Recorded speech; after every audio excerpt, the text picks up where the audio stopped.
to you. Of course, this is a case that has really captured the nation's attention, and today is really pivotal in this case as the attorneys for Fotis Dulos work to try and get him out of jail. He's been there for the past about 48 hours. He needs to post a $6 million bond, which amounts to about $420,000 that he has to put forward to actually get out of jail. So that could be happening sometime today. To talk more about this case this morning is his lead attorney, Norm Pattis, here out of New Haven. Good morning. Thanks for being here with us this morning, Norm. Thanks for having me. So what is your contention that happened here? The state says that Jennifer was murdered, then hence the charges that were just filed against Fotis back on Tuesday. What is your belief that happened to her?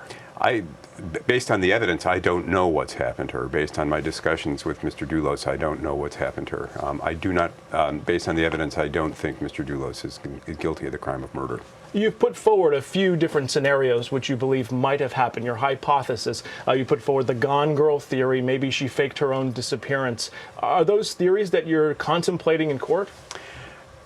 We have been presented with the disappearance of Mr. Dulos' wife and the mother of his 5 children. Like everyone else, we're looking for explanations. We've not ruled out any hypothesis.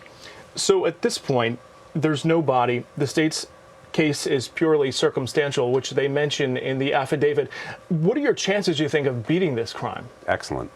What is Mr. Dulos thinking behind bars right now? What's his mindset like? You know, I don't want to comment on things he's told me, but you can imagine no one likes to be behind bars. No one likes to be held out to the world as a murderer. He is determined to fight for his innocence, and we're confident in our chances. So basically what's laid out in that 35-page affidavit, as I mentioned, the circumstantial evidence, they say they have Fotis's DNA on a latex glove inside the glove that was discarded in Hartford. They have him allegedly, as well as Michelle Troconis' ex-girlfriend, on camera at 30 different dump sites. What was going on the day after Michelle went missing? Some of the press reporting has been inaccurate, and I don't think it's intentional. I think there's just a lot of information here. There were 30 stops along a busy road, and apparently items were discarded at 2 spots. That's what the evidence is, as I understand it. We have an explanation for what occurred. Given the gag order, I am barred from giving it at this point. As a matter of trial strategy, I wouldn't in any case. At trial, we will address that, and jurors will understand the context of what happened there, and I think they'll be surprised by what they learn. His DNA was also found inside of her home in New Canaan, where the state believes that she was murdered. How could he possibly be inside the house if he was barred from entering the house? He was at the home the Wednesday before she disappeared. She disappeared on a Friday to share a meal with his children.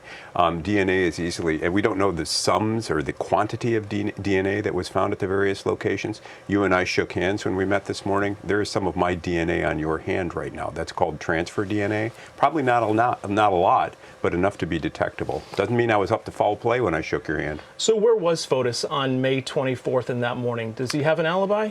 Again, the gag order prohibits me from discussing the evidence in this case beyond commenting on what's in the court records. We have said previously that he has an alibi. I'll stand by what I said previously.